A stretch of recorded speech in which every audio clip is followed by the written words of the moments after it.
Vegas ဒါကတော့ရုပ်ပင်ပေါ့ဗျာကျွန်တော်တို့ချောရဲ့တနိုင်တမိုင်းလေးလိုမျိုးရုပ်ပင်ပြိုးတာပေါ့ဟောက်လေးထဲမှာထည့်ပြီးတော့လိုမျိုးလေး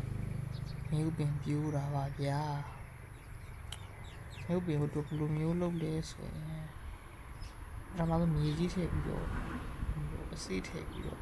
မြေကမတူဘူးဗျအဲ့ဒီထည့်မြေကမတူမြေတက်တက်ဝေးရတာ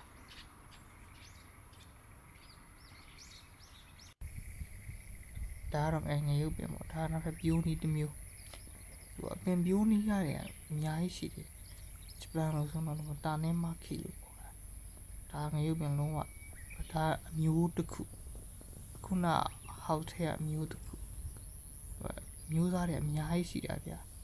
အသီးနှံလိုက်ပုံမူတည်ပြီးတော့မျိုးစားအများကြီးရှိတယ်